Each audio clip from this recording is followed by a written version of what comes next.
There are 29 teams in pro football, and then, there are the Pittsburgh Steelers. That quote, offered by legendary NFL Films narrator John Facenda, was said at the beginning of the Steelers' 1979 highlight video. The quote perfectly summarizes the 1970s Steelers, a team that was, quite simply, in a league of their own. After 4 decades of futility, the 70s Steelers helped transform Pittsburgh into the City of Champions after becoming the first team to win 4 Super Bowls. After a 26-year hiatus, Pittsburgh added to their Lombardi Trophy collection in 2005, with a new cast of characters leading the Steelers to another Super Bowl win. Many of those same faces helped Pittsburgh win another Super Bowl just 3 years later, as the Steelers became the first team in NFL history to win 6 Super Bowls. Throughout that time, the Steelers boasted some of best players in pro football history, players that helped create the current standard of excellence that permeates throughout the organization. As part of CBS Sports' Franchise 5 series, we've engaged in the tough assignment of determining the Steelers' greatest coach, quarterback and 3 other players that make up the 5 most prominent figures in franchise history. We arrived at these names with input from Steel City Insider's Jim Wexell, DK Pittsburgh Sports' Dale Lally, 93.7 The Fan's Andrew Filipponi, and J.J. Cooper, executive editor for Baseball America, who also happens to be one of most knowledgeable Steelers historians. While we were limited to just one quarterback for the CBS Sports Pittsburgh Steelers Franchise 5, our esteemed advisors provided candidates for our list. Wexell, Chuck Noll, Joe Green, Ben Roethlisberger, Terry Bradshaw, Rod Woodson Lally, Noll, Roethlisberger, Green, Mel Blount Filipponi, Noll, Bradshaw, Green, Jack Lambert, Jack Ham Cooper, Noll, Bradshaw, Green, Woodson, Troy Polamalu. Known as the Emperor in Pittsburgh, Chuck Noll helped turn the Steelers from a losing franchise into the NFL's most successful organization since the AFL-NFL merger. Noll, along with Steelers team president Dan Rooney and a talented scouting department, reshaped the Steelers through the draft, acquiring 9 Hall of Fame players, and signing another Hall of Fame player, Donnie Shell, as an undrafted rookie, between 1969 to 74. These players, who meshed with other talented newcomers and a few holdovers from pre-Noll era, most notably linebacker Andy Russell and center Ray Mansfield, helped the Steelers win their first division title in 1972. 2 years later, they won their first of 4 Super Bowls over a 6-year span. An education major in college, Noll was a teacher at heart, instructing his players to master their techniques and game plans in order to operate at a nearly flawless level on Sundays. And while he wasn't known as a motivator, Noll's speech to his team prior to the 1974 AFC Championship is regarded as the turning point in the history of the franchise. Noll's speech came after Raiders coach John Madden told Sports Illustrated that the Raiders and Dolphins were the league's 2 top teams following Oakland's playoff win over Miami.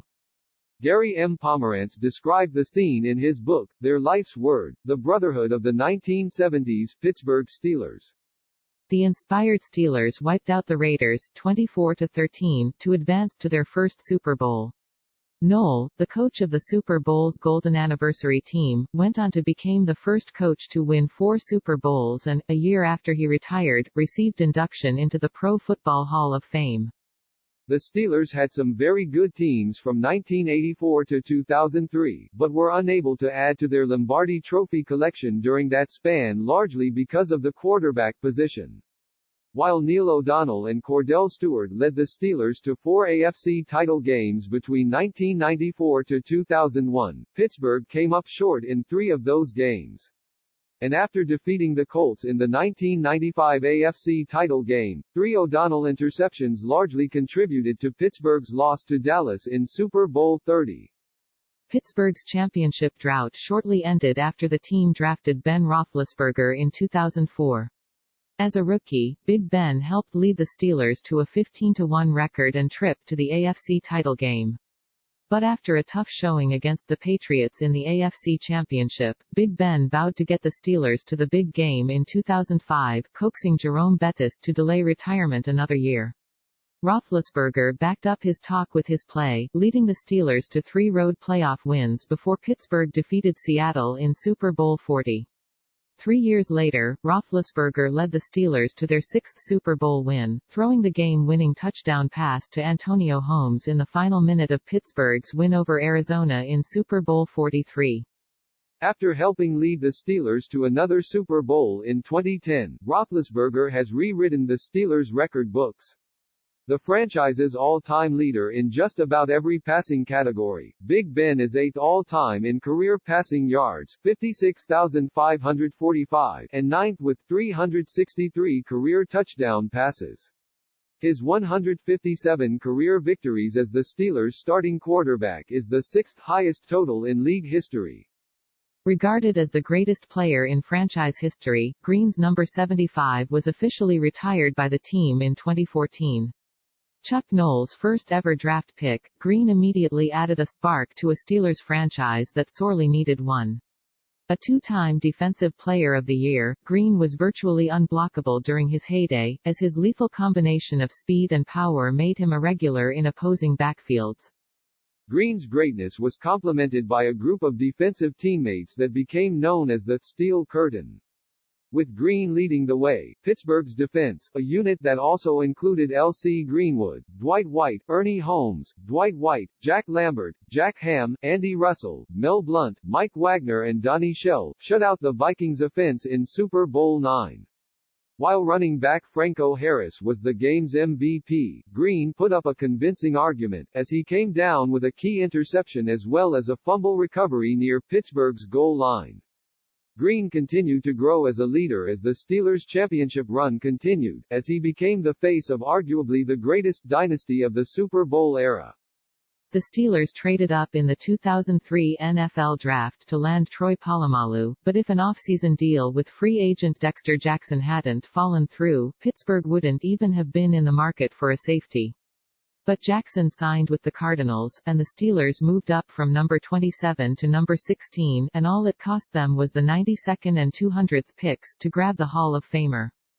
Polamalu's professional career got off to a rocky start. He didn't start once as a rookie and featured primarily on special teams, but it all came together in year 2 when he had 5 interceptions and 14 passes defended.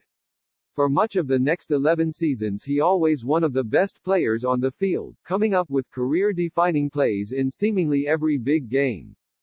Polamalu was a first-ballot Hall of Famer whose approach redefined how the safety position is now played. He had great acceleration, he could go from point A to point B like no one I've ever seen, and he was over 200 pounds, so that's a very rare combination. Former Steelers defensive coordinator, and Hall of Fame defensive back, Dick LeBeau said of Polamalu shortly after his retirement, "I don't know if I've ever seen anybody from the safety position that could close on the ball as fast as Troy Polamalu. When he got there, he had enough power to make something happen. He was a rare player. The best safety I've ever seen." The Steelers had never won a playoff game or a division title before Franco Harris came to Pittsburgh in 1972. But that season, the 40th year of the franchise's existence, Harris injected a bolt of energy into the Steelers and Pittsburgh. In '72, Harris led the Steelers to their first ever division title. Trailing late in Pittsburgh's playoff battle with Oakland, Harris's immaculate reception led the Steelers to their first postseason victory. A Pro Bowler each season from 1972 to '79, Harris was the focal point of Pittsburgh's offense during their first 2 Super Bowl runs. In the '74 playoffs, Harris's 343 yards and 6 touchdowns led the Steelers to victories over Buffalo, Oakland and Minnesota. Against the Vikings in Super Bowl IX, Harris ran for a then Super Bowl record 158 yards and a touchdown in Pittsburgh's 16-6 victory. Harris, who teamed up with Rocky Bleier in 1976 to become the second pair of teammates to rush for over 1,000 yards in the same season, had a flair for making big plays in big games. With the Steelers holding a slim lead late in Super Bowl XIII, Harris bolted through the middle of the Cowboys' defense for a back-breaking, 22-yard touchdown run. The run helped Pittsburgh defeat Dallas 35-31 while solidifying its place as the team of the decade. The following year, in Super Bowl XIV, Harris's 2 touchdown runs helped propel Pittsburgh to a 31-19 win over the Los Angeles Rams. A first-ballot member of the Pro Football Hall of Fame, Harris remains the franchise's all-time leader in career rushing yards 12,120 and rushing touchdowns 91. He also rushed for 1,556 yards and 16 touchdowns in postseason competition. Bill Cowher recently called cornerback return specialist Rod Woodson, the 1993 Defensive Player of the Year, the best player he coached during his 15 years in Pittsburgh.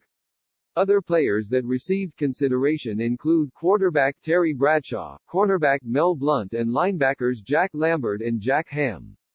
Bradshaw, a two-time Super Bowl MVP and the 1978 NFL MVP, would have been on the list had we been able to include more than one quarterback.